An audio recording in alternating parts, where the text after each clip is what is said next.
ও দোস্ত, 1000 কোটি টাকা আছে, চোখ বন্ধ করে দেখো, তুমি মরার সাথে সাথে তোমার মানি ব্যাগের টাকাটাও আর তোমার কোনো কাজে আসবে না, বরং তোমার আপনজনেরা তোমার পকেটের মানি ব্যাগ নিয়ে যাবে, হাতের গড়িটা খুলে নিয়ে যাবে। হাতে যদি আংটি থাকে, ওই আংটি যদি দামি হয় খুলে পকেটে নেবে, কম দামি হলে খুলে ফালাই দেবে। তোমার সাথে কবরে একটা 2 টাকার আংটিও সাথে দেবে না। তারা বুঝিয়ে দেবে সম্পদের সাথে তোমার কোনো সম্পর্ক আর নেই। ও মা, ও বোন, তোমাদের বলছি, তোমার নাকের ফুল, কানের দুল, হাতের বালা, গলার চেইন কে খুলবে? মরে দেখো, তোমার আপনজনেরাই টেনে টেনে খুলবে, তোমার গায়ের কামিজ সালোয়ার পর্যন্ত খুলে নেবে। অথচ আমরা মনে করছি টাকাওয়ালা হলে সফল হওয়া যাবে। এই টাকা আজ আছে কাল নাই, কয়দিন। ওয়াল্লাযীনা হুম আনিল লাগবি মুরিদুন।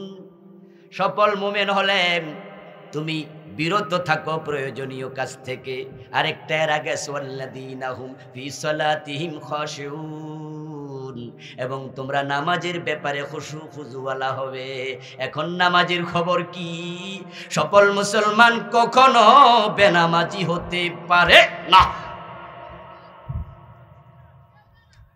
লিকুল্লি শাইইন আলাম ওয়া আলামুল ঈমানিস সালাত। সেনার জন্য সব জিনিসের কিছু সিমটম আছে, আলামত আছে। পুরুষ চেনা যায় চেহারার দিকে তাকায়া, নারীও চেনা যায়, বাঘ চেনা যাবে, মহিষ চেনা যাবে, বল্লুক চেনা যাবে, হাতি চেনা যাবে। সেনার জন্য ভিন্ন ভিন্ন আলামত সব মাখলুকের মাঝে আছে, সব ব্যাপারে আছে। ইমান সিনার আলামতের নাম হলো নামাজ। যার নামাজ নাই তার আসলে ইমানটাই নেই। قال النبي صلى الله عليه وسلم بين المرء وبين الكفر ترك الصلاة। একজন ব্যক্তি মুমিন না কাফের, তার সিনার আলামতই হলো নামাজ, ব্যবধানই হলো নামাজ। মান তারাকা সালাতাম মুতাআম্মিদান ফাকাদ কাফার। যে ইচ্ছা করে নামাজ ছেড়ে দেয় সে কাফের হয়ে যায়। দেহের মাঝে মাথা যেমন, দিনের মাঝে নামাজ তেমন। আমার সামনে যারা আছেন, আমার আলোচনা শুনছেন, নিজের আমল নাজাতের জন্য যথেষ্ট হবে, রাসূলের সুপারিশ লাগবে না, প্রয়োজন হবে না, এমন সৎসাহস কার কার আছে? দুঃসাহস হাত তোলেন দেখি। প্রশ্ন কি বুঝেছেন? মানে রাসূলের শাফাত আপনার না হইলেও চলবে, আপনি নিজের আমল দিয়া বেহেশত পাইয়া যাবেন, এমন বেশি আমল করতেছেন। কে কে একটু হাত তোলেন? নাই। তাহলে সবার রাসূলের শাফাত আশা আছে, লাগবে। এখন রাসূল আপনাকে চিনবে কেমনে? আপনি উনার উম্মত। হাসরের মাঠে তো আদমের উম্মত, নূহের উম্মত, সালের উম্মত, হুদের উম্মত, সুলাইমানের উম্মত, মুসার উম্মত, ইব্রাহিমের উম্মত, সব নবী আলাইহিমুস সালামের উম্মত। তা আপনারে চিনবে কেমনে? মানুষ তো থাকবে কোটি কোটি, বিলিয়ন, ট্রিলিয়ন। আল্লাহর হাবিব একদিন বলেছেন, আমি আমার উম্মতের জন্য সুপারিশ করব। খুয়্যিরতু বাইনা শাফা ওয়া বাইনা আন ইয়াদখুলা নিসফু উম্মাতিল জান্নাহ ফাখতারতু শাফা ফা ইন্না আম্মু ওয়াকফা। আমাকে শাফাতের অধিকার দেয়া হয়েছে, আমি সুপারিশ করব। মা আয়েশা কয়, হুজুর আমি বুঝলাম না, সেখানে মানুষ থাকবে কোটি কোটি কোটি কোটি, সব নবীর উম্মত, আপনার উম্মতের জন্য সুপারিশ করবেনটা কেমনে? কেমনে চিনবেন? কত উম্মত তো আছে যারা এখনো দুনিয়াতে আসেই নাই, আপনি চিনেনি না। যে রাসূলের সাথে কি আমাদের দেখা হয়েছে? তো রাসূল আমাকে কেমনে চিনবে? আরে ভাই, এমনি দেখা হইলো তো কত লোক চিনি না। এই যে মাহফিল আজকে আয়োজন করছে, যে ভাইয়েরা যিনি দাওয়াত দিছে, তিনি এসে কিছুক্ষণ কানে কানে বলছে, কোন ভাই জানি, কয় হুজুর আমি যোগাযোগ করছি। তা আমি তাকে বলছি মাশাআল্লাহ, ধন্যবাদ। আগামী দিন উনি কোনো মাহফিল আমার সাথে দেখা করলে বলবো, হুজুর ওই যে আমি গাংরায়ার। আমি কম গাংরায়া কোন জায়গা? মানে আমার চিনছি, আমি খেয়ালই নেই। 2 দিন পরে ভুলে যাই। হাজার হাজার মানুষের সাথে দেখা, আর রাসূল আপনারা দেখে নাই, তো চিনবে কেন? অথচ শাফাত ছাড়া তো জান্নাত পাওয়া কঠিন। আমাদের আমল তো খুবই কম। এবার মা আয়েশাকে রাসূল জবাব দেয়, আয়েশা ইন্নাহুম ইউদআউনা ইয়াউমাল কিয়ামাহ গুররান মুহাজ্জালিনা মিন আসারিল উদু। আমার উম্মত যারা কিয়ামতের দিন নামাজি ছিল তাদের অজুর অঙ্গ থেকে নূর চমকাতে থাকবে। যারা নামাজি ছিল তাদেরকে আমি দেখে চিনে ফেলবো, নূর জ্বলবে চোখ থেকে, চেহারা থেকে, হাত থেকে, মাথা থেকে, পা থেকে। এখন আপনারা যারা বেনামাজি, আপনার কি খবর? এই জন্য নামাজের ব্যাপারে সাবধান। শুধু নামাজ হলে চলবে না, খুশু লাগবে, খুশু। নামাজের প্রাণ লাগবে, রুহু লাগবে। নামাজ আপনাকে হারাম থেকে বাঁচাবে। ইন্নাস সালাতা তানহা আনিল ফাহশাই ওয়াল মুনকার। এমন নামাজ পড়বেন যেই নামাজ আপনাকে অন্যায় থেকে ফিরাবে। নামাজের ভিতর রুহু তৈরি করতে হবে। আপনার পকেটে এক খিলি পান আছে, ফজরের নামাজে গেছেন, পানটা এখনো পকেটে আছে। হুজুর লম্বা কেরাত পড়ে, ফজরের নামাজ 10 মিনিট 15 মিনিট লেগে যায়। ইমামের পিছনে আমরা যখন থাকি, আমরা কেরাত পড়ি না, চুপ থাকি? কথা বলেন। আমরা কি ইমামের সাথে সূরা ইয়াসিন পড়ি নাকি? সূরা রহমান পড়তেছি, ইমাম পড়তেছে, আমার কোনো কাম কাজ নাই, আমি খাড়াই রইছি। এমন সময় আমার মনে আসলো, কাম যেহেতু নাই, পান তো আছে এক খিলি, সাবাই। পান খাওয়া কিনা জায়েজ? আমি হালাল টাকা দিয়ে কিনছি, পান খাওয়া জায়েজ। জর্দা মদ্দা নিয়ে মাসালা আছে, এটা না খাওয়া উচিত। কিন্তু আমার সুপারি আর পান, এটা তো হালাল খাবার। আচ্ছা বলুন তো, আমার কোনো কামকাজ নাই, পান খাওয়া জায়েজ না নিষেধ? নামাজে পান খাওয়া যাবে? নামাজে খাওয়া হারাম, নিষেধ। পানটা হালাল, নামাজের ভিতরে হারাম। এজন্য আমরা কেউ পান চাবাই না, নামাজে দাঁড়াইয়া আসি। আমার কোনো কাম নাই, আমার কাম হলো ইমামের তেলাওয়াত শোনো। শোনা যদি না যায়, চুপ করে দাঁড়াইয়া থাকো। নামাজে খাওয়া হারাম, তাই কেউ কোনো দিন পান খাইলাম না 10 মিনিট 20 মিনিট। নামাজে সালাম ফিরাইলে খাওয়া হালাল, তাহলে 10 মিনিটের হারাম হয়েছে, ওইটা আমরা খাই না। এবার বলুন তো নামাজি, সুদ খাওয়া কয় মিনিট হারাম? কথা কয় না, তাহলে ওইটা খান কেমনে?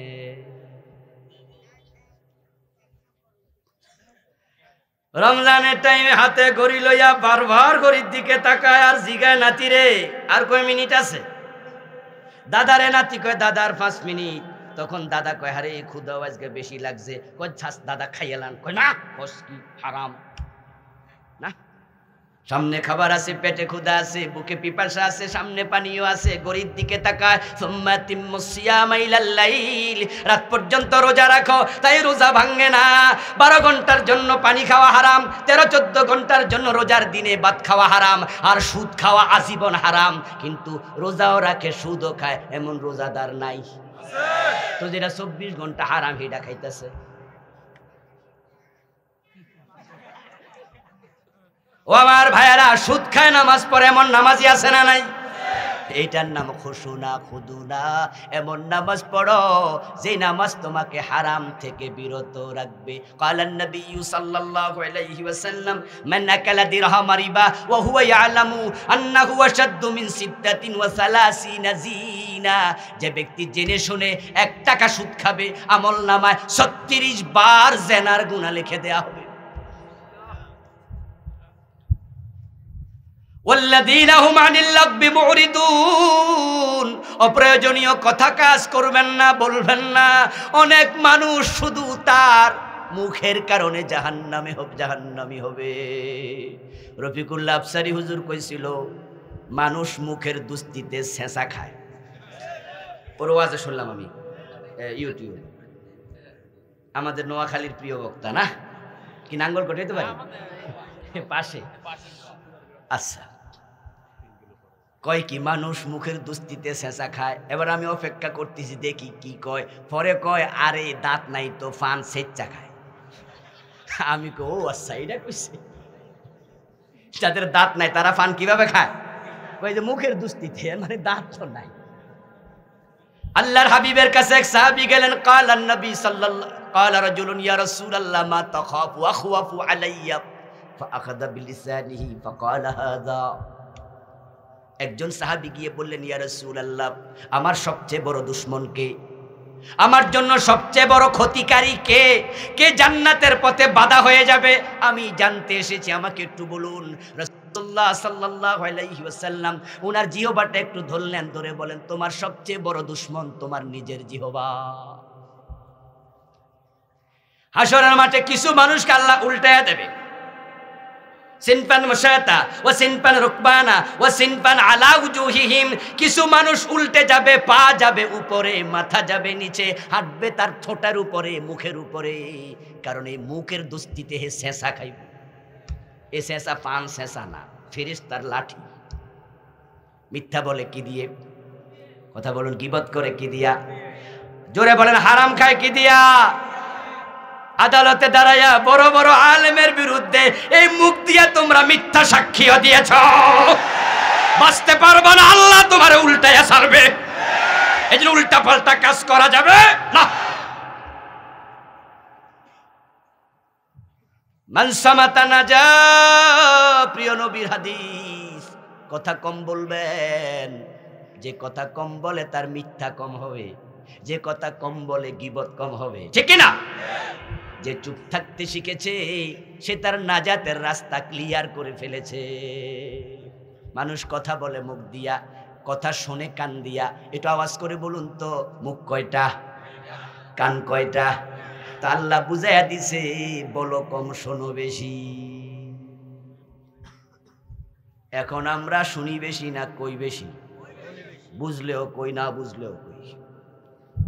চা দোকানে বসে তালাকের ফতুয়া দিয়া দেয়। মাসালা জিগাইছে, একজন রে কয়ে দিছে আরেকজন, বুঝেন নাই? চা দোকানে মসজিদের ইমাম সাহেব সকালবেলা নাস্তা করতে গেছে। এ অবস্থায় এক মুসল্লি পাশের টেবিলে দূরে, হুজুর হুজুর হুজুর একটা মাসালা কন। হুজুর কয় কি কন?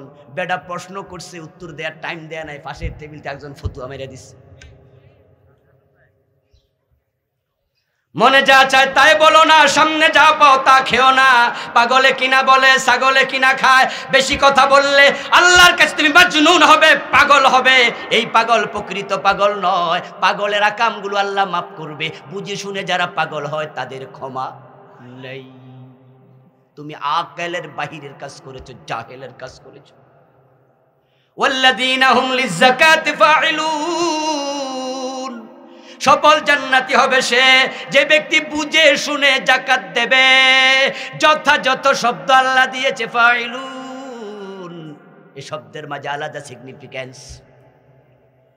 এখন আমরা অনেকে যাকাত দেই, বুঝে শুনে দেই না, হিসাব ছাড়া যাকাত দেয় অনেক লোক আছে। কারণ টাকা যখন কম থাকে সবাই হিসাব করে দেয়। 1 লাখ টাকা আছে, হুজুর যাকাত কত? 2,500। হুজুর 1 কোটি আছে, 2.5 লাখ। যখন টাকা হয়ে যায় 1000 কোটি, তখন কই হিসাব করলে তো মইরা যামুরে, এত টাকা দিমু না। ও ম্যানেজার, 3 ট্রাক শাড়ি দিয়া দেও, এলাকায় মাইকিং কইরা দেও, যাকাত দেয়া হবে। এখন শাড়ি লুঙ্গি নিতে আইসা পায়ের তলায় পড়ে মরে এমন ঘটনাও আছে। তোমার যাকাত আদায় হয় নাই। ওয়াল্লাযীনা হুম লিযাকাতি ফাইলুন, যাকাত তোমাকে বুঝে শুনে দিতে হবে, শরীয়তের ক্রাইটেরিয়া ফলো করতে হবে। মাগরিবের নামাজ কয় রাকাত? কথা বলেন, কয় রাকাত? যদি কেউ 2 রাকাত পরে বাড়ি জায়গা হইছে তো কিছু, তা আপনার যাকাত আসছে যত, দিতে হবে তত। মাগরিব পড়া ফরজ, 3 রাকাতও ফরজ, নামাজটাও ফরজ। 3 নম্বর, 3য় রাকাত 1 2 3, 3টাও ফরজ। যাকাত দেয়া যেমন ফরজ, যাকাত হিসাব করাও ফরজ। হিসাব ছাড়া যাকাত হবে না। এখন যাকাত হয় লুঙ্গিতে, শাড়িতে, পাইলা কই? যাকাত হয় টাকাতে, 2.5% টাকা। 100 টাকা 2.5 টাকা স্বর্ণের মেসকাল নির্ধারণ করা আছে। এখন আপনি কি করলেন? যাকাতের শাড়ি দিলেন, লুঙ্গি দিলেন। ও বন্ধু, যে 1 লাখ 2 লাখ টাকা যাকাত আসছে, ওই যাকাতের টাকার মালিক আপনি না গরিব? কথা বলেন তো। গরিব আপনারে কোন দিন কইয়া গেছে আমার টাকা দিয়ে লুঙ্গি কিনাইনু? কইছে তো? টাকা কার খরচ করলো কে? এ অধিকার আপনার কে দিয়েছে? আপনার তার গরিবের দরকার ঔষধ কেনা, গরিবের দরকার আপনার ঘর দেয়া, গরিবের দরকার চিকিৎসা করা, ছেলের বেতন দেয়া, ঋণ পরিশোধ করা। আর আপনি দিছেন শাড়ি, স্যার দিছে লুঙ্গি, ওই স্যার দিছে আরেকটা শাড়ি। এখন তার শাড়ি দরকার বছরে 3টা, পাইছে 10টা, বাকি 7টা কি করব? কম দামে বেচা দিব। দোকানদারের কাছে যাবে ঈদের পরে, দোকানদার হাতে নিয়ে কইব, এটা তো শাড়ি না, এটা তো মশারি। এমন শাড়ি বানাইছে পরার কোনো উপযুক্ততাই নাই। তাকে তুমি ডাবল ঠকাইলা। প্রথম ঠকাইলা, তার দরকার টাকা, দিলা তারে শাড়ি। 2 নাম্বার ঠকাইলা, শাড়ি দিছো 2 নাম্বার, বেচতে গিয়ে আবার দামে কম। গরিবের হক তোমারে নষ্ট করার অধিকার আল্লাহ দেয় নাই। এজন্য বিধানগুলো মাথায় রাখবেন। আমল কবুল হওয়ার জন্য হারাম ছেড়ে দেবেন। বেদাত, সংখ্য বেদাত বাংলাদেশে ঢুকেছে। এই বেদাত নিয়ে একটি বই লিখেছি, চলমান 38টা লিখছি, পড়বেন। অনেক বেদাত ঢুকেছে। আজানের আগে দুরূদ শরীফ চালু হয়েছে, আসসালাতু ওয়াসসালামু আলাইকা ইয়া রাসূলুল্লাহ, হ্যাঁ কয় না? অথচ রাসূলের আজান শুরু হয়েছে আল্লাহু আকবার দিয়ে, আর ওনারা শুরু করছে দুরূদ শরীফ দিয়ে। পাইলেন কই? কয় না পাই নাই, মজা লাগে। আপনার মতো ইসলাম হবে না। মাথার মাপে টুপি হবে, গায়ের মাপে জামা হবে। মাথা আপনার, টুপি আপনার, মাপ আপনার, অসুবিধা নাই। জামা আপনার, শরীর আপনার, মাপ আপনার, অসুবিধা নাই। ইসলাম আপনার না, আল্লাহ এবং রাসূলের ইসলাম আপনার মন মতো হবে না। এটা কোরআন সুন্নাহ মতো হওয়া লাগবেই। আচ্ছা, জোহরের নামাজে 2 রাকাতের পরে আমরা যখন দাঁড়াই আরো 2 রাকাত পড়ি। এই যে মাঝখানে বৈঠক দিলাম, ওখানে আত্তাহিয়াতু আছে না নাই? আচ্ছা, আপনার হাতে যদি হিউজ টাইম থাকে, আজকে কোনো ব্যস্ততা নাই, আপনি ইমাম সাহেব যদি মনে করেন যে আমি দুরূদ শরীফটাও পড়া লই, হানাফি মাযহাবের ফতুয়া হলো 4 রাকাত 3 রাকাত বিশিষ্ট নামাজে 2 রাকাত পড়ে যদি কেউ আত্তাহিয়াতুর পরবর্তীতে দুরূদ শরীফ পড়ে, তাকে সাহু সেজদা দিতেই হবে। সাহু সেজদা দেয়া সুন্নত না ওয়াজিব? নফল না ওয়াজিব? ওয়াজিব তরক করা সগীরা গুনাহ না কবিরা গুনাহ? ওই যে সাহু সেজদা দিলেন, শকে দিলেন না জরিমানা? তো কি অপরাধ করছেন? দুরূদ শরীফ বালা কাম, জরিমানা কেন? যত বেদাতি আমি আজ পর্যন্ত পেয়েছি, যখন বেদাতিদেরকে বলি দলিল দেন, দলিল নাই, এদিকে একবার ওইদিকে একবার ঘুরাগাড়ি কইরা ফরে, কই অসুবিধা কি? হাদিস হাদিস শোনো মুসলমান, হাদিস ক্বালান নবী সাল্লাল্লাহু আলাইহি ওয়াসাল্লাম ইন্নাল্লাহ লা ইয়াকবালু লিসাহিবি বিদআতিন সালাতান ওয়ালা সাওমান ওয়ালা হাজ্জান ওয়ালা উমরাতান ওয়ালা সারফান ওয়ালা আদলা। প্রিয় নবী বলেন, যদি কেউ বেদাতি হয়ে যায়, আল্লাহ নামাজ, রোজা, হজ, যাকাত সব কবুল বন্ধ করে দেয়। বেদাত আল্লাহর কাছে বড়ই ঘৃণিত, কারণ বেদাতের কারণে দিন বিকৃত হয়ে যায়। বেদাত যদি বেশি হয়, চালু হয়ে যায়, কোনটা আসল দিন আর বুঝাই যাবে না। হযরত ওমর বলেন, তোমরা অনেকে তো ক্ষমতার মাঝে সফলতা আছে ভাবছো, তাই এমপি হওয়ার জন্য, মন্ত্রী হওয়ার জন্য, মেয়র হওয়ার জন্য, কমিশনার হওয়ার জন্য তোমরা কত চেষ্টা করছো। ক্ষমতার প্রয়োজনে তোমার প্রতিপক্ষরে বুকে গুলি করতে তোমার দ্বিধা হয় না। ক্ষমতার প্রয়োজনে তোমার নিজের দলের লোক যদি তুমি মনে করো তার কারণে আমি নমিনেশন পাবো না, এখন দুনিয়া থেকে কেমনে ছাঁটাই করা লাগে, কিলার লাগাইয়া নিজের দলের লোক মারে, এমনও আছে না নাই? আর প্রতিপক্ষ হলে তো কোনো কথাই নাই। আমার ক্ষমতার লংজেভিটি লাগবে, আমি যেন যুগের পর যুগ ক্ষমতায় থাকতে পারি। আমার প্রতিপক্ষকে মাথা তুলে দাঁড়াতে দেব না। যদি দোষ করে তাহলে তো খবর আছে, দোষ যদি নাও করে বিনা দোষও ফাঁসি দিতে হবে, এমন চিন্তাও কিছু লোকের মাথায় আছে না নাই? লক্ষ্য একটাই, আমার ক্ষমতার রাস্তা ক্লিয়ার করতেই হবে, কারণ সে ভাবছি ক্ষমতার মাঝে সফলতা আছে। তাই হালাল হারাম বোঝে না, মৃত্যুর কথা তার মাথায় নাই। হযরত ওমর রাদিয়াল্লাহু তাআলা আনহু এজন্য বলছেন, তোমরা যারা সফলতা খুঁজছো ক্ষমতায়, আমি বলছি তুমি একটু ফেরাউনের দিকে তাকাও। ও প্রিয় ভাইয়েরা, বলুন তো, মিশরের দ্বিতীয় রামিসাস, যার নাম ছিল ফেরাউন, আমাদের চেয়ারম্যান সাহেব বলেছেন এটা ব্যক্তির নাম নয়, এটা হলো উপাধি। যারা মিশরের রাষ্ট্রপ্রধান ছিল তাদেরকে বলা হতো ফেরাউন, যারা পারস্যের রাষ্ট্রপ্রধান হতো, ইটালি, ইউরোপ, আপনার রোমের রাষ্ট্রপ্রধান হতো, আলাদা আলাদা নাম ছিল। তার মাঝে মিশরের রাষ্ট্রপ্রধানকে বলা হতো ফেরাউন। ওর অরিজিনাল নাম ছিল সেকেন্ড রামসাস, দ্বিতীয় রামিসাস।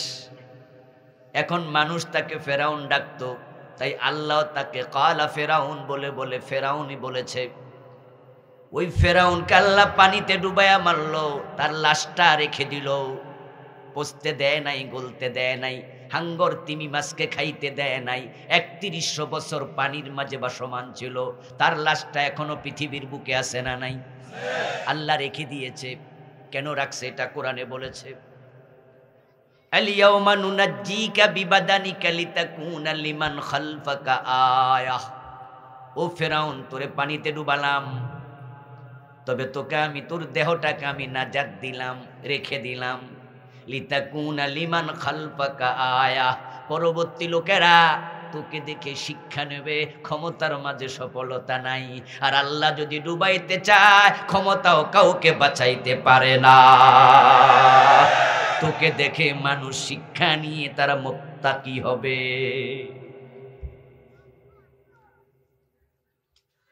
ও প্রিয় ভাইরা, ক্ষমতা পাইয়া অনেকেই আপনারা জালেম হয়ে যান, জুলুম করেন, টাকা পাইয়া জালেম হয়ে যায়।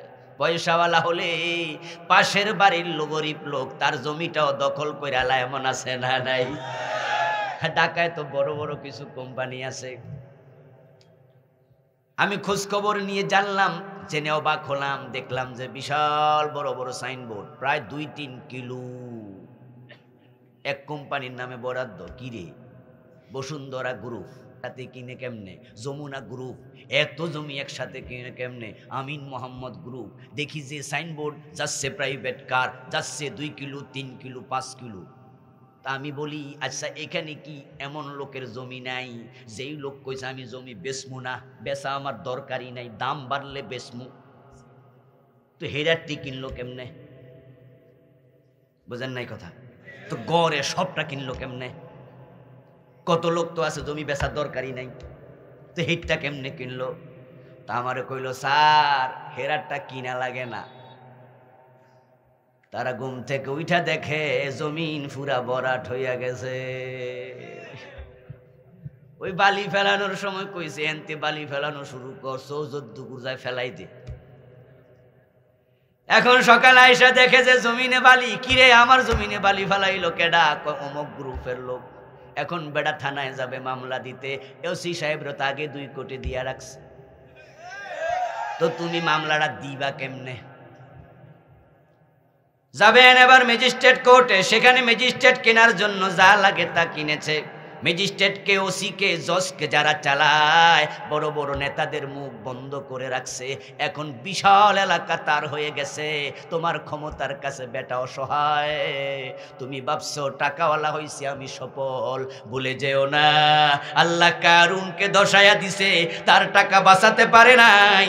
আল্লাহ ফেরাউনকে পানিতে ডুবাইছে, ক্ষমতা বাঁচাতে পারে নাই। আল্লাহ তোমারে ধরলে তোমারে বাঁচানোর ক্ষমতাও কারো নাই। তাই জালেম হইও না, জালেম হইও না। হযরত ওমর বলেন, ক্ষমতার মাঝে সফলতা নাই, অর্থের মাঝে নাই। ক্ষমতার মাঝে নাই, অর্থের মাঝে নাই, তাহলে সফলতা কই আছে? ইন্নামাল ইজ্জাতু বিত্তাকওয়া, ইজ্জত সম্মান সফলতা আছে তাকওয়ার মাঝে। ইন্না আকরামাকুম ইনদাল্লাহি আতকাকুম। আল্লাহ কোরআন মাজিদে বলেন, তোমাদের মাঝে আল্লাহর কাছে সেই হলো সবচেয়ে বেশি সম্মানী, যার তাকওয়া যত বেশি। ওয়াতিলকাল জান্নাতুল্লাতী নুরিসু মিন ইবাদিনা মান কানা তাকিয়া। আরে কায়েত আল্লাহ তাআলা বলছেন, আমি আমার মুত্তাকি বান্দাদের জন্য জান্নাত বানাইছি। যে জান্নাত পাইছে সেই সফল হয়ে গেছে। এবার তার টাকা থাক আর না থাক, ক্ষমতা থাক আর না থাক, তার কপালে জান্নাত আছে, সেই সফল। এই যে মিশরের প্রেসিডেন্ট ফেরাউন, যারে আল্লাহ পানির মাঝে ডুবাইছে, তার লাশ পৃথিবীর বুকে এখনো আছে, ন্যাশনাল মিউজিয়ামে শটান শুয়ে আছে। আপনি গেলেও দেখবেন, আমিও দেখে এসেছি। বলুন তো ভাই, তার লাশটা যদি খোলা ময়দানে মানুষ পাইতো, কপালে চুমু দিত না থুতু দিত? আমার তো মনে হয় স্যান্ডেল দিয়েও ফিরাইতো। বাংলাদেশে আমরা প্রায় 16 কোটি মানুষ আছি। ফেরাউন নামে কয়জন আছে? এই নামটাও মানুষ এত ঘৃণা করে। যদি আপনারে কেউ কয় তুমি একটা ফেরাউন, সাথে সাথে আপনি খেপে যাবেন, কি কইলি, ঠিক না? নামটা পর্যন্ত ঘৃণিত। ক্ষমতা ছিল, সফলতা। সে আমাদের জন্য শিক্ষা, আপনার জন্য শিক্ষা, নিদর্শন। আল্লাহ ফেরাউনকে ডুবাইলো। যখন ডুবাইলো তখন ফেরাউন কি সজাগ ছিল না ঘুমে ছিল? ক্ষমতায় ছিল না পদত্যাগকারী ছিল? একা ছিল না সৈন্য সামন্ত সাথে ছিল? আল্লাহ সৈন্য সহ সজাগ রাইখা, ক্ষমতায় রাইখা পানিতে ডুবাইয়া বুঝাইছে, আমি ধরলে তোমার সৈন্য তোমাকে বাঁচাতে পারবে না। এই জন্য আপনারা যারা পয়সাওয়ালা আছেন, যারা ক্ষমতাওয়ালা আছেন, তারা যদি মনে করেন আপনি সফল হয়ে গেছেন, আপনি ভুলের মাঝে আছেন। এবার বলুন তো, হযরত বেলাল রাদিয়াল্লাহু তাআলা আনহু, উনি সফল না ব্যর্থ? জোরে বলেন না, উনি ব্যর্থ না সফল? ফেরাউনের মতো ক্ষমতা ছিল, কারুনের মতো টাকা পয়সা ছিল, বরং উনার বাবা দাস, উনার দাদা গোলাম, উনি নিজে গোলাম, দাসের ছেলে দাস, থাকার ঘর নাই। তাই নবীজির মসজিদের বারান্দার সদস্য ছিল হযরত বেলাল। উনি হলে সুপার লোক। রাসূলুল্লাহ সাল্লাল্লাহু আলাইহি ওয়াসাল্লামের মসজিদের বারান্দায় থাকতেন। তাদের জন্য আলাদা কোনো হোটেল ছিল নাকি রান্না করার? তো খেতেন কোথায়? মানুষ যদি দান করত খেতেন, যখন দান করত না উপাস থাকতেন।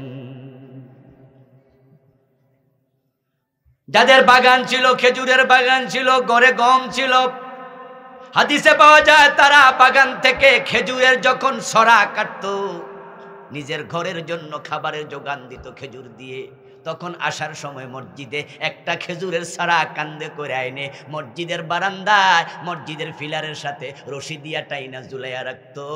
ওই 70 জন 80 জন সাহাবী কম বেশি ওই খেজুর খাইয়া তারা জীবন কাটাতো।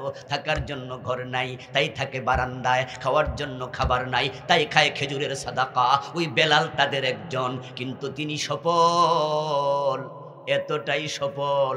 বেলাল শব্দটা যখনই আমাদের মনে হয়, তখন শ্রদ্ধায় মনটা ভরে যায়। এতটাই সফল ছিলেন হযরত ওমর, যখন অর্ধ দুনিয়ার প্রেসিডেন্ট। হযরত বেলাল তখন থাকতেন সিরিয়ায়। রাসূলুল্লাহ সাল্লাল্লাহু আলাইহি ওয়াসাল্লামের ইন্তেকালের পরে হযরত বেলাল আবু বকর সিদ্দিকের কাছে এসে বললেন, ও সিদ্দিক, একবার রাসূল মদিনায় নাই, আমার মদিনায় মন বসে না। আমি তো আজান দিলে রাসূল সামনে দাঁড়ায় নামাজ পড়াতেন, এখন রাসূলকে সামনে পাই না, আমার ভালো লাগে না, এজন্য আমারে ছুটি দেন, আমি একটু দূরে কোথাও চলে যাই। কমপক্ষে রাসূলের এই স্মৃতিগুলো আমাকে আর কাঁদাবে না, কিছুদিনের জন্য ভুলে থাকতে পারবো। আবু বকর সিদ্দিক বলেন, বেলাল, তোমাকে কাছে পেলে আমার মনটা ভরে যায়, আমি আবু বকর ছুটি দেই কেমনে? হযরত আবু বকর 2 বছর 3 মাসের মতো ক্ষমতায় ছিলেন, 2 বছরের সামান্য বেশি। হযরত বেলালকে বাহিরে যাওয়ার অনুমতি দেন নাই। হযরত ওমর ক্ষমতায় আসলেন। এবার হযরত ওমরকে শক্ত করে ধরলেন যে আমাকে ছুটি দেন, আমি আর মদিনায় থাকতে পারছি না, আমার বড় কষ্ট হয়। হযরত ওমর ওনার অনুরোধ রেখে ছুটি দিলেন, তিনি সিরিয়ায় চলে গেলেন। মাঝে মাঝে হযরত বেলাল রাদিয়াল্লাহু তাআলা আনহু রাসূলকে সালাম দেওয়ার জন্য, হজ উমরা করার জন্য আসতেন মক্কার দিকে। তখন মদিনায় আসতেন, ওমরের বাড়িতে যেতেন। ইতিহাসে পাওয়া যায়, হযরত বেলালের জীবনী পড়লে পাবেন, হযরত ওমর যখন দেখতো বেলাল এসেছে, তখন তিনি চেয়ার থেকে লাফ দিয়া খাড়াইয়া যেতেন, শোয়া থাকলে উঠে বসে চাদর টানতে টানতে দৌড়াইয়া দরজায় গিয়া বেলালকে জড়াইয়া ধরে বলতেন, তানা সাইয়্যিদুনা বেলাল, আমি দুনিয়ার নেতা আর বেলাল আমার নেতা, আমার নেতা বেলাল আমার বাড়িতে এসেছে। বুকে জড়াইয়া ধরে আনন্দ করতেন। বেলাল এত সম্মানী হলো, সফল হলো কিভাবে? রাসূলুল্লাহ সাল্লাল্লাহু আলাইহি ওয়াসাল্লাম বলেছেন, মেরাজ থেকে ফিরে বেলাল, আমি মেরাজের রাতে জান্নাতে ঢুকেছি, আমার আগে আগে জান্নাতে তোমার পায়ের শব্দ শুনেছি। বেলালের টাকা নাই, বেলালের ক্ষমতা নাই, একটু আওয়াজ করে বলুন তো, সফলতার জন্য যে ঈমান দরকার ওই ঈমানটা বেলালের আছে না নাই? সাধারণ মানুষ ঈমানের জন্য যত কষ্ট করেছে, বেলাল ওই পরিমাণ করেছেন আরো বেশি। কত বেশি? শুধু ঈমানের কারণে বেলালের গলায় রশি লাগায়া টানছে, বেলাল ঈমান ছাড়ে নাই। কাদ আফলাহাল মুমিনুন, মুমিন সফল। বেলালের মতো তোমার ঈমান তোমাকে ধরে রাখতে হবে। এখন হাজার হাজার নামাজি আছে, টুপিওয়ালা আছে, দাড়িওয়ালা আছে, কিন্তু ঈমানওয়ালা কমে গেছে। তিনটা কারণে মানুষের ঈমান চলে যায়। তার মাঝে একটা হলো কুফর, আরেকটা হলো শিরিক, আরেকটা হলো নিফাক।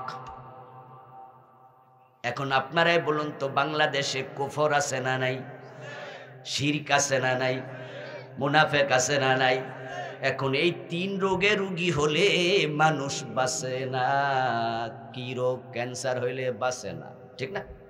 কিডনি দুইটা নষ্ট হইলে আর, ফুসফুস যদি চলে যায়, ফসে যায়, আর বাঁচে না। এমন কিছু রোগ আছে যেগুলো দেহে পাওয়া গেলে ডাক্তাররাই বলে দেয়, যা খাওয়ানোর খাওয়াইলন, বেশি দিন আর টিকবো। দেহের মাঝে কিছু রোগ আছে যেগুলো দেহর মাঝে ঢুকলে মানুষ আর বাঁচে না। তিনটা রোগ আছে, আপনার কলবে ঢুকলে ঈমান বাঁচবে না। তার মাঝে এক নাম্বার হলো কুফর। এই কুফর নিয়ে একটি বই লিখেছি গত অক্টোবরে। 2 মাস হলো, 3 মাস গেল না, নভেম্বর ডিসেম্বর, ওর 2 মাস। ঈমান, কুফর ও নিফাক। আগে লিখেছি আরো 5টা, এটা লেটেস্ট। কুফর হয়, আমি গবেষণা করে দেখলাম 56 কারণে। এত কারণে কুফর হয়। তাহলে আপনি যদি এগুলো না বুঝেন, তাহলে যেই কোনো সময় পেছে পড়ে যেতে পারেন। ড্রাইভিং যারা লাইসেন্স নেয়, ড্রাইভিং লাইসেন্স নেয়ার জন্য মৌখিক পরীক্ষা আছে, তারপরে একটা প্র্যাকটিক্যাল পরীক্ষা আছে। ওই প্র্যাকটিক্যাল পরীক্ষায় এমন জায়গায় আপনারা গাড়ি চালাইতে দেবে যেখানে এরকম আঁকা বাঁকা জায়গাও আছে। আপনার গাড়ি কবে এখান দিয়ে নেন, ওখান দিয়ে বাইর করেন। এখন আপনি যদি আঁকা বাঁকা জায়গায় ফিলারের লগে লাগাই দেন, আপনারে কবা আপনি আরো ট্রেনিং নিয়ে তারপরে আইসেন, আপাতত যান। এর মানে আপনি ফার্স্ট না ফেল? 56 কারণে কুফরি হয়। চলছো জান্নাতের রাস্তায়, পদে পদে দাঁড়ায় আছে শয়তান তোমাকে কাফের বানানোর জন্য। যদি এক জায়গায় ধরা খাও, ঈমানটা শেষ। قال النبي صلى الله عليه وسلم تكون بين الساعة فتن كقطع الليل المظلم يصبح فيها الرجل مؤمنا ويمسي كافرا। প্রিয় নবী বলছেন, কিয়ামতের আগে অন্ধকার রাত যেমন সূর্য ডোবার সাথে সাথে চারিদিক থেকে অন্ধকার ধেয়ে আসে, কিয়ামতের আগে ফিতনা এমন ভাবে শুধু বের হবে। আর ফিতনার কারণে মানুষ সকাল বেলায় মুমিন থাকবে, সন্ধ্যা বেলায় কাফের হয়ে যাবে। ঘর থেকে যখন বের হয়েছিল সকালবেলায় লোকটা মুমিন ছিল, কিন্তু সে বাজারে গেছে, অফিসে গেছে, এখানে গেছে, ওখানে গেছে, এমন কোন কাম করছে, এমন কোন কথা বলছে, বিকালবেলা বাড়ি যখন ফিরে তখন ঈমানটা নেই, পথে হারাই আইছে। قال النبي صلى الله عليه وسلم يأتي على الناس زمان ইয়াজতামিউনা ফিল মাসাজিদি লাইসা ফীহিম মুমিনুন। প্রিয় নবী বলছেন এমন জামানা আসবে যে জামানার মানুষগুলো মসজিদে জামাতের সাথে নামাজ পড়বে, অথচ তার ঈমান থাকবে না। ঈমান সে হারাইছে, হে নিজে বুঝবেও না। আমার বন্ধু মসজিদ গিয়ে আল্লাহরে সিজদা দেয়, দরবারে যাইয়া পীরের পায়ে দেয়, এমন লোক বাংলাদেশে আসেনি? মাজারে সিজদা দেয় এমন আসেনি? আচ্ছা, সিজদার মালিক কে? ইবাদত হবে শুধু কার? এখন আল্লাহ ছাড়া পীরের পায়ে সিজদা দিলে ঈমান থাকে না, চলে যায়। এটার নাম হলো শিরিক। আর শিরিক যে করে তার নাম মুশরিক। শিরিক করলে ঈমান যায়। এখন এই শিরিক হয় 29 কারণে। এ নিয়ে একটা ছোট্ট বই আমি লিখেছি, আপনারা অনেকে পেয়েছেন ওইটা, আজকেও আছে, এবার সব থেকে পাবেন। 29টা লিখলাম।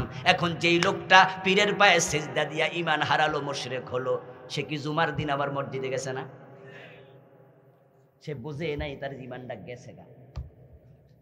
ওই যে প্রিয় নবী বলছি ইস্তামিউনা ফিল মাসাজিদি লাইসা ফীহিম মুমিন, মানুষ মসজিদে একত্রিত হবে কিন্তু ঈমান থাকবে না কারোই। এমন মসজিদ আমি বাংলাদেশে চিনি, আপনারাও চিনেন। কাদিয়ানী নামে একটা সম্প্রদায় আছে, তাদের মসজিদ আছে বাংলাদেশে শত শত। ঢাকার বকশীবাজারেও আছে। সব আলেম বলে কাদিয়ানী কাফের, কিন্তু তারা 5 ওয়াক্ত নামাজ পড়ছে জামাতের সাথে। ইমামও কাদিয়ানী, মুয়াজ্জিনও কাদিয়ানী, মুসল্লিও কাদিয়ানী, নামাজ পড়ছে সবাই, ঈমান একজনেরও। ওরা যে কাফের ওরা জানেই না, বুঝেই না, ঈমান শেষ। 56 কারণে কুফরি হয়, তার মাঝে একটা কারণ হলো এ কোরআন মাজিদের কোনো একটা হরফ যদি কেউ না মানে সেও কাফের। ঈমান ধরে রাখতে হলে কোরআনের সবটা মানতে হবে, মানার ব্যাপারে কোনো দ্বিমত করা যাবে না। ঈমানদার সফল, ঈমান নিয়ে সবাই মরবেন, এই বিষয় সিরিয়াস থাকবেন। কোনোভাবে শয়তান যেন ঈমানটা কমপক্ষে কেড়ে নিতে না পারে।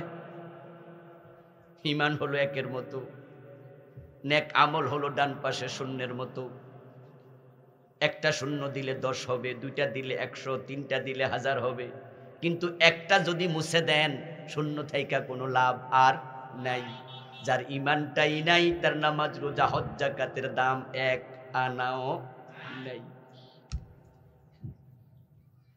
অথচ লোকগুলো শিরিক করে ঈমান হারাচ্ছে, কুফর করে ঈমান হারাচ্ছে, নেফাক করে ঈমান হারাচ্ছে।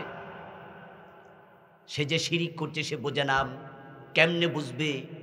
বুঝার জন্য এলেম তো লাগবে, ঠিক না? আর আপনি যে কুফরি থেকে বাঁচবেন, আমি 56টা কারণ লিখলাম। এখন আপনি 56 কারণ জানেন না, তো না জানলে বাঁচবেন কেমনে? আপনি তো না বুঝেও কুফর করতে পারেন। এবার একটু বলুন তো, না বুঝে বিষ খাইলে অসুবিধা আছে না নাই? তো না বুঝে করলো তো কুফরি হবেই। আর আপনি আল্লাহ তাআলাকে বলবেন, আল্লাহ আমি তো কুফর জানতাম না, শিরিক জানতাম না, কইরা লাইছে, আমারে মাফ করে দাও। আল্লাহ বলবেন, ও বান্দা তুমি জানো নাই কেন? আমি জানাটা তো ফরজ বানাইছি। তলাবুল ইলমি ফরিদা আলা কুল্লি মুসলিম। ও আমার আত্মীয় স্বজন, প্রিয় ভাইয়েরা, ভালো করে শুনুন। আল্লাহ আপনারে 30, 40, 50, 100 বছর হায়াত দিল, আপনি ঈমান কেমনে থাকে, ঈমান কেমনে যা আসলটাই বুঝলেন না। অথচ কোরআন যখন নাজিল হয় প্রথম শব্দটা ছিল কি? ইকরা। ইকরা শব্দের অর্থ কি? তাহলে আপনাকে পড়তেই হবে, পড়ার কোনো বিকল্প নেই। তা আপনারা সবাই কোরআন পড়বেন, সবাই কোরআন শিখবেন, অর্থ পড়বেন, ব্যাখ্যা পড়বেন। আর কোরআন পড়তে যখন যাবেন তখন আল্লাহরে বারবার বলবেন, আল্লাহ আমি আমার ঈমান ধরে রাখার জন্য কোরআন পড়ছি। নামাজে যখন দাঁড়ায় পড়বেন, ইহদিনাস সিরাতাল মুস্তাকিম, ও আল্লাহ আমার হেদায়েতের উপর রাখো, হেদায়েতের পথ দেখাও। এই অর্থটা অত্যন্ত গভীর মনোযোগের সাথে পড়বেন। আর আল্লাহরে বলবেন, আল্লাহ এমন কোনো কাজ যেন আমি না করি যা দিয়া ঈমান চলে যায়। আমি তো কম জানি, কম বুঝি, কিন্তু আল্লাহ তুমি হেফাজত না করলে আমার উপায় নাই। আমি ঈমান হারা হয়ে মরতে চাই না।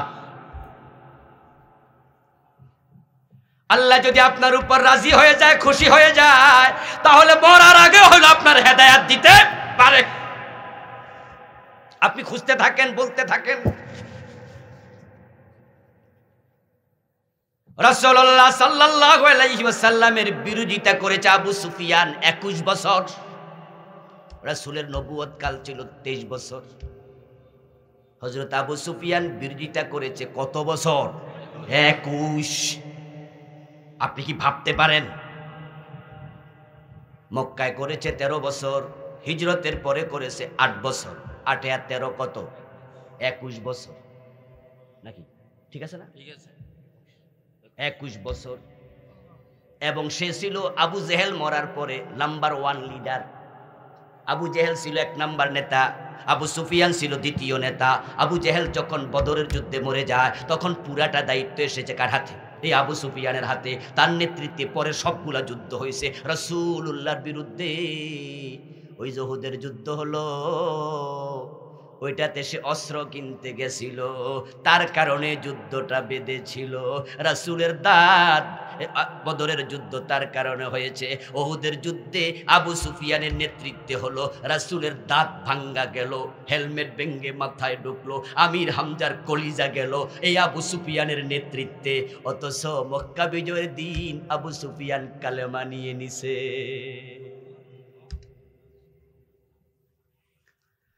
মক্কা বিজয়ের দিন আবু সুফিয়ান মুসলমান হয়ে গেছে। তাহলে বোঝা যায় আল্লাহকে কোনোভাবে রাজি করতে যদি পারেন তাহলে আল্লাহ মরার আগেও হেদায়াত দিতে পারে। মান ক্বালা লা ইলাহা ইল্লাল্লাহ সুম্মা মাতা আলাইহি দাখালাল জান্নাহ। এই কালেমা নিয়ে যেই মরবে, মরতে দেরি, আল্লাহর জান্নাতে যেতে দেরি হবে না। এই কোরআন পুরাটা বিশ্বাস করবেন সিরিয়াসলি, একটা অক্ষরের সাথে দ্বিমত করবেন না। কোরআনের যত হুকুম আছে একটা হুকুমের সাথে দ্বিমত করবেন না, সব মানতে হবে। এটার নাম ঈমান। আল মুমিনু কাল জামালিল আনিফ হাইথুমা কিদা ইয়ানকাদ। প্রিয় নবী চমৎকার একটা উদাহরণ দিয়ে বলেন, তুমি যদি মুমিন হও তাহলে তুমি হয়ে যাইবা সেই ওটের মতো, যে ওটের নাকের ভিতরে মালিক রশি ঢুকাইয়া দিছে, মালিক টানে যেদিকে কদম দেবে সেদিকে। তুমি হয়ে যাবা এমন আল্লাহর গোলাম, আমার আল্লাহ রাসূল যা বলে আমি তার বাহিরে বলবো না, তার বাহিরে চলবো না। এটা নিয়ে মরতে দেরি, বেহেশত পেতে দেরি হবে না। ও প্রিয় ভাইরা, এখন কাদিয়ানি কেন কাফের হলো? কারণ তারা কোরআন মাজিদের 4টা অক্ষরের সাথে বিদ্রোহ করেছে। খা আলিফ তা মিম খাতামান নবিয়্যিন। তারা বিশ্ব নবীকে শেষ নবী মানে না, তাই তাদের ঈমান নাই। এখন আদম আল্লাহ বানানোর পরে ইবলিস রে কইছে সেজদা কর, সে কয় করমু না। একটা কথা মানে নাই, ইবলিসের ঈমান নাই। আবা ওয়াস্তাকবারা ওয়া কানা মিনাল কাফিরিন। ইবলিস কাফের হয়ে গেছে। আল্লাহর কয়টা আইন না মাইনা? কয়টা আইন না মাইনা? এখন আল্লাহ কয় চোর ধরে হাত কাটো, ডাকাত ধরে জেলে শুলে চড়াও, জেনা করলে 100 বেত লাগাও, বিবাহিত হলে পাথর মারো, মদ পান করলে 80 বেত লাগাতে হবে। এত আইন আল্লাহ দিল। ও 90% মুসলমান, 50 বছর বাংলাদেশের বয়স, কোনো হিন্দু বৌদ্ধ খ্রিস্টান প্রেসিডেন্ট প্রধানমন্ত্রী হয় নাই। আল্লাহর আইন মানার ব্যাপারে তোমাদের অনুভূতি কি? শয়তান একটা মানে নাই, তার ঈমানটা চলে গেছে। তোমরা ডজন ডজন বাদ দিয়া ঈমানদার দাবি করো কেমনে?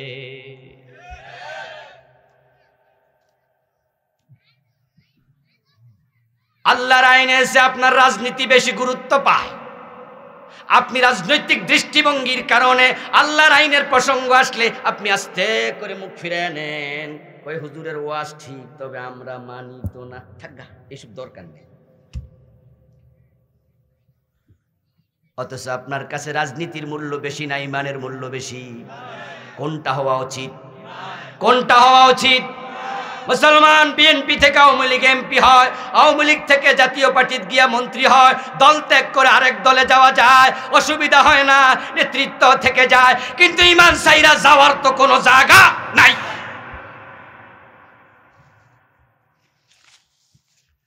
জান্নাত যদি না পাও তুমি ব্যর্থ, তুমি ব্যর্থ, তুমি দারুণভাবে ব্যর্থ।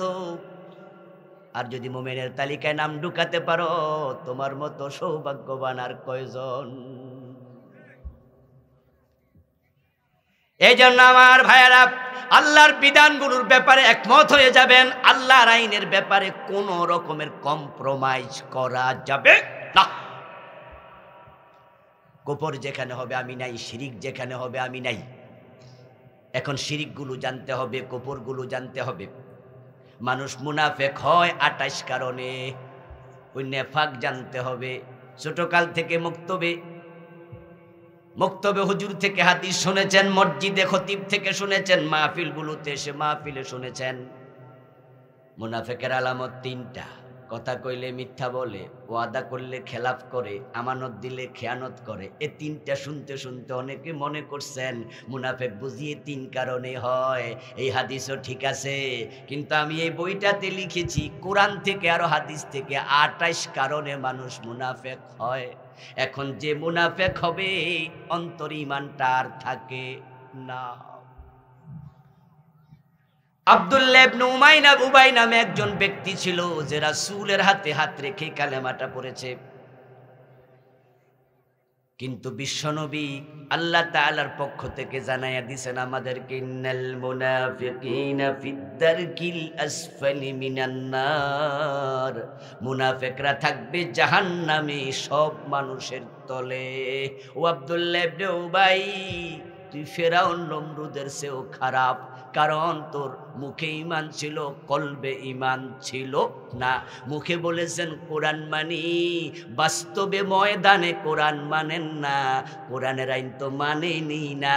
যারা আইনের কথা বলে তাদেরকেও সহ্য করে না, মৌলবাদী বলে গালি দিয়া দেয়।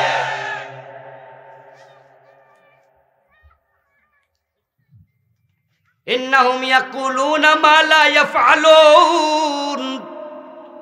কোরআনে আল্লাহ বলে মুনাফিক তুমি হইছো কিনা তুমি কেমনে জানবা তুমি মুনাফিক হইছো কিনা? অথবা তোমার আশেপাশে মুনাফিক আছে কিনা তুমি কেমনে জানবা? মুনাফিক সিনার আলামত হলো তারা যা বলে তা করে না। ইয়াকুলুনা বিআফওয়াহিহিম মা লাইসা ফি কুলুবিহিম। আরেক আয়াতে আল্লাহ বলছে তারা মুখে যা বলতেছে তাদের অন্তরে সেটা নেই। ওয়েট তাড়াহুড়া করা যাবে না, মাথায় আছে আমার। ইয়াকুলুনা বিআফওয়াহিহিম মা লাইসা ফি কুলুবিহিম। আল্লাহ তাআলা বলতেছেন তারা মুখে যা বলেছে অন্তরে তা নাই। এটা হলো মুনাফিক সিনার আলামত। এই আলামতটা আমার কথা না, আল্লাহর। এখন আপনার অন্তরের খবর আমি জানি, আমারটা আপনি জানেন না। এই যে আপনি বললেন আমানতু বিল্লাহি ওয়া মালাইকাতিহি ওয়া কুতুবিহি, বলেন নাই? ছোটকালে মুক্তবে পড়ছেন নি? পড়ছেন। এটার নাম ইমানে মুফাসসাল। আর ইমানে মুজমাল একটা শিখছেন, আমানতু বিল্লাহি কামা হুয়া বিআসমাইহি ওয়া সিফাতিহি ওয়া কাবিলতু জামিআ আহকামিহি। অর্থের দিকে খেয়াল করুন। এগুলো মন্ত্র নয়, অং বং চং পং পং কি কইছে কো জানি না, এটা নয়। আপনি কোন মন্ত্র পড়ে মুমিন হন না, আপনি কালেমা পড়ে হয়েছেন। কালেমা আপনাকে বুঝতে হবে, ঠিক কি না? না বুঝলে আপনি কি করলেন, কি পড়লেন? আপনি মুখে বললেন অকাবিলতু জামিআ আহকামিহি, বাংলা অর্থ হলো আমি আল্লাহর উপর ঈমান আনছি যিনি তার সিফাতের সাথে সবগুলোর সাথে আছেন, এবং আমি তার হুকুম যা আছে সব কবুল করেছি। কবুল শব্দের বাংলা অর্থ কি? কথা বলেন। গ্রহণ না বর্জন? কবুল মানে কি? গ্রহণ করা, রিসিভ করা। আমরা বিয়ের সময় মাইয়ারে কই, এ মাইয়া কবুল কর না আপনারা? কবুল মানে গ্রহণ করা। আমি অমুককে স্বামী হিসাবে গ্রহণ করেছি। আচ্ছা, যদি কোনো মেয়ে কাউকে স্বামী হিসাবে গ্রহণ করে, এখন স্বামীর আনুগত্য করা তার জন্য নফল না ফরজ? কবুল বলার আগে কি ফরজ ছিল? এখন স্বামী যদি বলে এই মেয়ে দিকে আসো, এই হালিমে দিকে আসো, ও জয়নবী দিকে আসো, এখন স্বামীর কথা যে মানতে বাধ্য, অমান্য করলে তার কবিরা গুনাহ।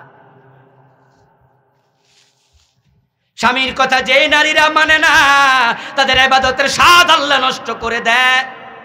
এটা জঘন্য জিনিস, মারাত্মক জিনিস। আল্লাহর হাবিব বলেছে, লাউ কুনতু আমিরা আহাদিকুম আন ইয়াসজুদা লিআহাদিন লা আমারতুন নিসা আন ইয়াসজুদনা লিআজওয়াজিহিন্না। যদি আমি কোনো মানুষকে সিজদা দিতে আদেশ করতাম, তাহলে মেয়েদেরকে বলতাম তোমাদের স্বামীদেরকে সিজদা দিও। স্বামীর কথায় অবাধ্য হবে যেই নারী, তার ইবাদত কবুল হয় না। বিষয়টা এসেছে যেহেতু একটু বলে ফেলতেছি, খুবই সেনসিটিভ বিষয়। আল্লাহর হাবিব সাল্লাল্লাহু আলাইহি ওয়াসাল্লাম বলছেন, কোন স্বামী যদি স্ত্রীর উপর অসন্তুষ্ট থাকে, অসন্তুষ্ট হইয়া অন্যদিকে ফিরে রাত কাটায়া দেয়, ফজর হওয়া পর্যন্ত ফেরেশতারা ওই নারীর জন্য লানতের বদদোয়া দিতেই থাকে। ওয়াইয়ুমা ইমরাতিন মাতাত ওয়া যাওজুহা আনহা রাদিন দাখালাতিল জান্নাহ। তার বিপরীত হলো, যদি কোনো নারী মারা যায় আর তার স্বামী তার উপর সন্তুষ্ট, রাসূল বলেন সেই নারী মৃত্যুর সাথে সাথে জান্নাত পাবে। একজন মহিলা একজন আলেমের কাছে গেল, গিয়ে বলতেছে, হুজুর আমি নামাজ কালাম আগে পড়ে খুব মজা পাইতাম, লম্বা নামাজে দাঁড়াইছি আমার মজা বেড়ে গেছে, কিন্তু এখন নামাজে দাঁড়াইলে লম্বা সূরা পড়তে ভালো লাগে না। নামাজের নামাজের মাঝে মন বসে না, নামাজে ইবাদত আগের মতো স্বাদ পাই না। হুজুর একটু দোয়া করিয়েন, এমনটা যে কেন হলো, আমার উপর মনে শয়তান বর করছে। হুজুর চুপ করে থেকে জিজ্ঞাসা করলেন, মা একটা প্রশ্নের জবাব দাও। হুজুর বলুন। তুমি কি বিবাহিতা? কই জি। বলো তো, এই যে নামাজে আগে স্বাদ লাগতো এখন লাগে না, এই ঘটনা বিয়ের আগে না পরে?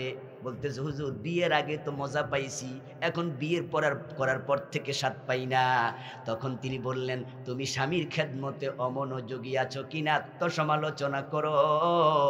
স্বামীর হক নষ্ট করেছ, তাই আল্লাহ ইবাদতের স্বাদ তুলে নিছে, এটাও হতে পারে।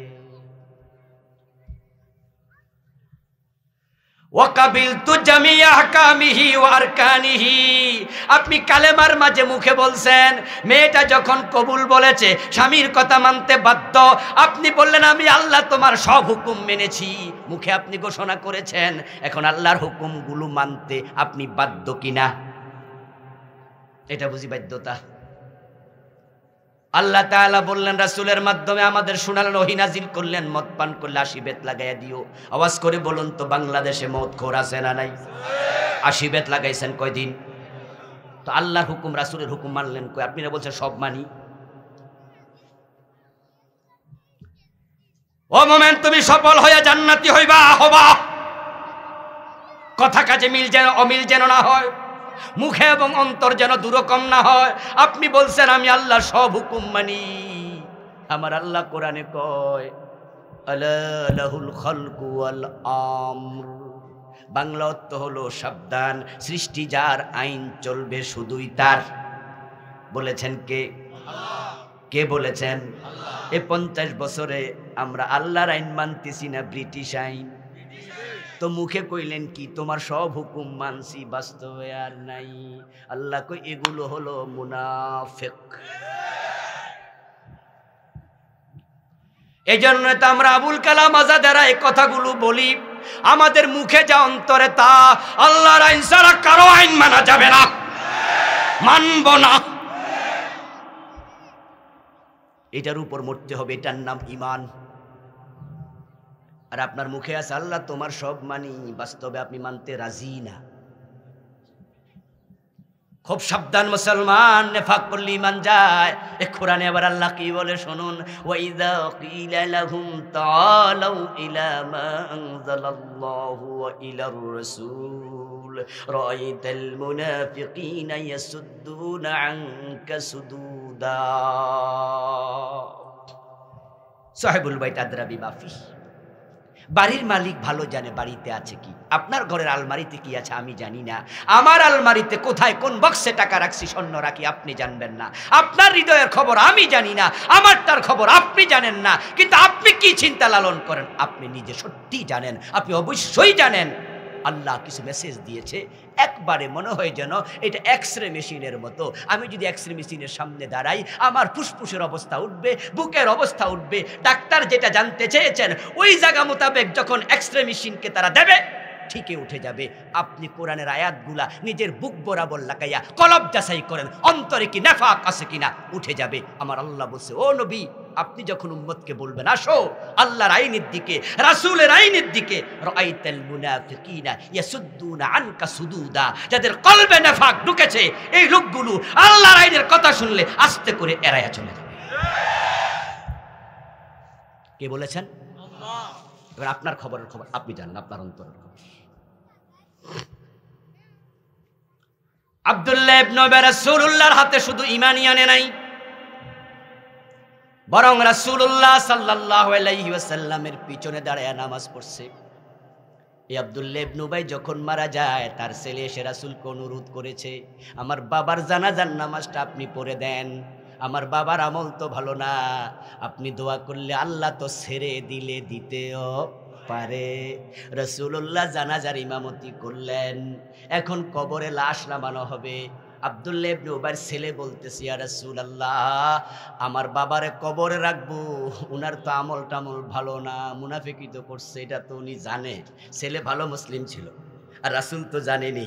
হুজুর আপনার গায়ের একটা জামা দেন, আপনার জামাটা পেঁচাইয়া কবরে রাখি, জামারও সিলাইনি, কবর আযাব বন্ধ থাকে। রাসূলুল্লাহ জামা দিলেন, রাসূলের জামায় পেঁচাইয়া কবরে রাখবে।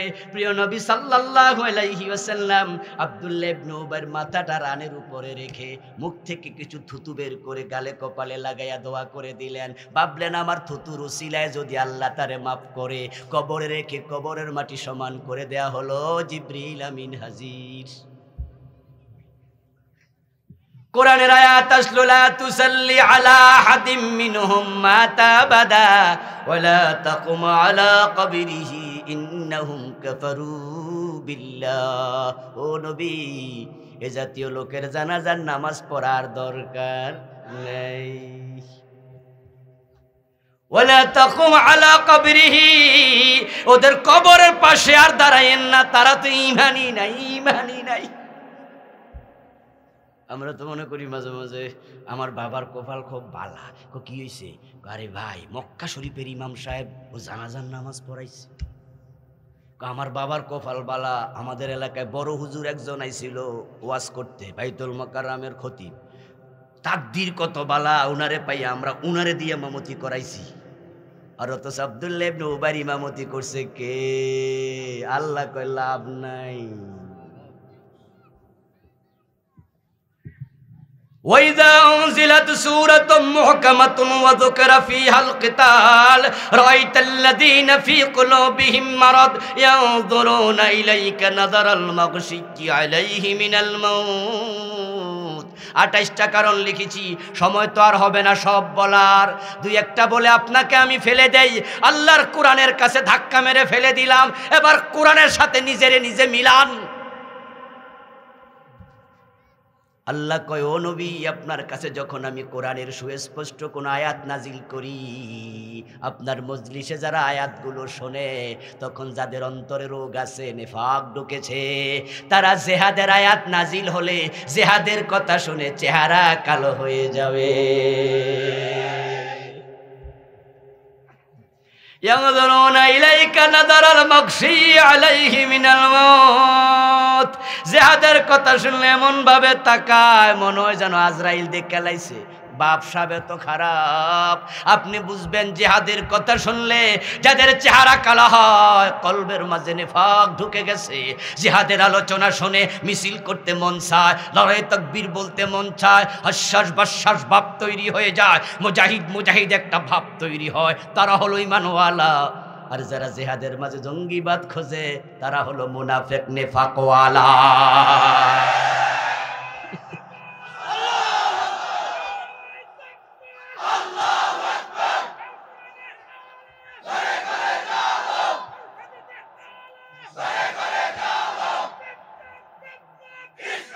আমার প্রিয় ভাইয়েরা, জিহাদ কখনো জঙ্গিবাদ নয়। জঙ্গিবাদ জিহাদ আলাদা। জঙ্গিবাদ হলো নিরীহ মানুষকে আক্রমণ করা, ইসলাম এটার অনুমোদন নাই। আর জিহাদ হলো অন্যায় যেখানে, প্রতিরোধ সেখানে। জিহাদ করা নামাজ রোজার মতোই ফরজ। যখন থেকে মুসলমানরা অন্যায়ের প্রতিরোধ ভুলেছে, তখন থেকে দুনিয়াতে মুসলমান মাইর খাওয়া শুরু হয়েছে। শক্তের ভক্ত নরমের। মুনাফিক নিয়ে আরো কিছু কথা বলবো, শুনবেন? সময় আমাদের হাতে এখনো কিছু আছে। আজকের মাহফিলটা মূলত আয়োজন করা হয়েছে গাংরাইয়া যে একটা চমৎকার মসজিদ আছে, এটার পুনর্নির্মাণ হবে। আল্লাহর ঘরের জন্য কিছু সাহায্য দরকার আছে। 10 মিলে করি কাজ, হার জিতে না হিলাজ। আল্লাহর ঘরে দেবেন, আমাকে নয়, স্যারকে নয়, সভাপতির হাতে নয়, যে যা পারেন একটু পকেটে হাত দেন। এর মাঝে আমি কথা চালাবো, কিছু ভাই ভিতরে ঢুকবে, উনাদের উপকার হয়ে গেল। একটু পকেটে হাত দেন, আমিও দিচ্ছি প্লিজ। 10, 20, 50, 100 নাই তো 5 টাকা দেন, সবাই হাতে নেন। আমার বন্ধু বলতেছিলাম, আজকের পত্র পত্রিকায় ঘাটলে আমরা মাঝে মাঝে দেখি, টেলিভিশনের ব্রেকিং নিউজে মাঝে মাঝে দেখি যে আমাদের অবস্থা এমন যে অমুক জায়গায় 3 জন জঙ্গি ধরা পড়ছে। ওই জঙ্গির মাঝে জঙ্গির কাছে পাওয়া গেছে 5টা গ্রেনেড, পাওয়া গেছে 3 কেজি গান পাউডার, পাওয়া গেছে 10টা জেহাদি বই। এমন নিউজ মাঝে মাঝে চ্যানেলে আসে কিনা? অপরাধ দেখাইছে কয়টা? 3টা। 1 নাম্বার 5টা গ্রেনেড। আমরা বিষয় একমত, আমরা এ বিষয়ে একমত। জেনারেলিয়ানের কাছে, সিভিলিয়ানের কাছে, জেনারেল পাবলিকের কাছে গ্রেনেড থাকবে না, বোমা থাকবে না। বোমা গ্রেনেড থাকবে ক্যান্টনমেন্টের সেনাবাহিনীর কাছে, তারা যুদ্ধের জন্য বানাবে। সুতরাং সাধারণ মানুষের কাছে গ্রেনেড পাওয়া গেলে তাকে ধরে জেলে দাও, তাকে শাস্তি দাও। আমাদের দ্বিমত নাই, সে জঙ্গি, সে সন্ত্রাসী, আমরা একমত। দ্বিতীয় পাওয়া গেছে 5 কেজি গান পাউডার। গান পাউডার দিয়ে বোমা বানানো হয়। সিভিলিয়ানের কাছে বোমা বানানোর অস্ত্র পাওয়া যাবে কেন? নিশ্চয়ই সে বোমা বানাইয়া সন্ত্রাসীগিরি করত, তাকে ধরে জেলে দাও, আমাদের আপত্তি নাই। কিন্তু 3 নাম্বার জায়গায় আমাদের ঘোর আপত্তি, ঘোর আপত্তি। এটাই ষড়যন্ত্রের অংশ।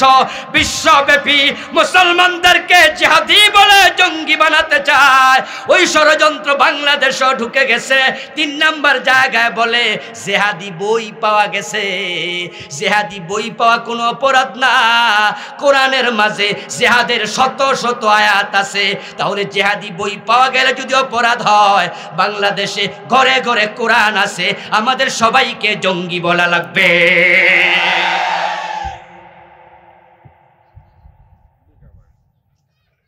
জিহাদের কথা শুনলে যদি আপনার মন খারাপ হয়, আপনার নেফাক ঢুকেছে, সাবধান হবেন। এখন এই নেফাক থেকে পীর সাহেব হুজুররাও মুক্ত নয়, অনেক পীর আছে 40 বছর ফিরালি করছে, 10 লাখ লোক মুরিদ বানাইছে, জীবনে নামাজ রোজা হজ যাকাতের সব ওয়াজ করছে, কিন্তু ওই পীর জীবনে জিহাদের ওয়াজ একদিনও করে নাই।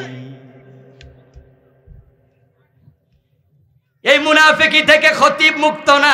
এমন খতিব আছে মসজিদের ইমাম, আপনার নিজের মসজিদে বেড়া 12 বছর জুমা পড়ায়, জিহাদের ওয়াজ একদিনও করে নাই। এমন খতিব আছে না নাই? অথচ বিশ্বনবী জিহাদ মোড়েও করে নাই। সেনাপতি ছিলেন নিজে 27টা যুদ্ধে। রাসূলুল্লাহ হজ করেছেন জীবনে একবার, আর জিহাদের ময়দানে সেনাপতি ছিলেন 27 বার। قال النبي صلى الله عليه وسلم من لم يغزو ولم يحدث به نفسه فمات على شعبة من النفاق। প্রিয় নবী বলতেছেন, যে ব্যক্তি জিহাদ করে নাই এবং জিহাদের ব্যাপারে অন্তরে পরিকল্পনাও নাই, সে মুনাফিকের একটা শাখার উপরে মৃত্যুবরণ করবে। রাস্তার পাশে দাঁড়ায় একটা ইয়াং লেডি কাঁদতেছে, একটা যুবতী মেয়ে কাঁদে, বয়স 35 থেকে 40। পাশ দিয়ে হেঁটে যাচ্ছে এলাকার একজন ভদ্রলোক পরিচিত। কি রে বোন, এখানে কাঁদস কেন? মেয়েটা তখন চোখ মুছতে মুছতে কয়, চাচা, বই, ভাই, কাঁদতেছি।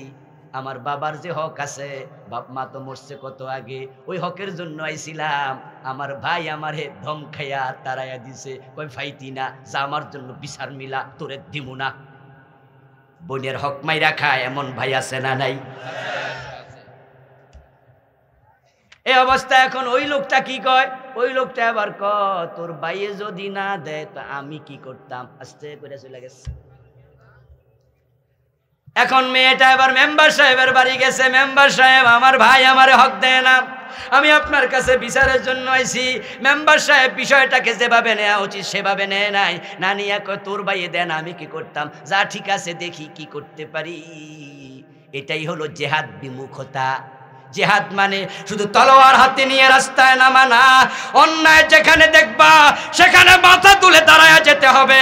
যদি আমাদের সমাজের সব মেম্বার চেয়ারম্যান এলাকার নেতারা বলে ভাই বোনের হক মাইরা খাবে, আমরাও দেখে নেব, সবাই একমত হলে কোনো ভাই বোনকে ঠকাতে সাহস করত না।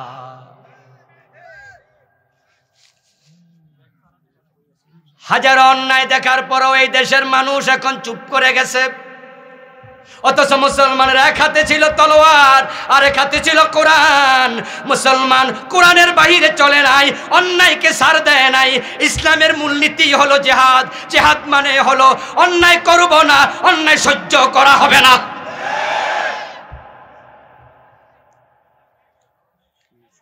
আমার প্রিয় ভাইয়েরা, কত রকমের অন্যায় অনাচার চলছে তা কয়টা কমু, এর পরেরটা হলো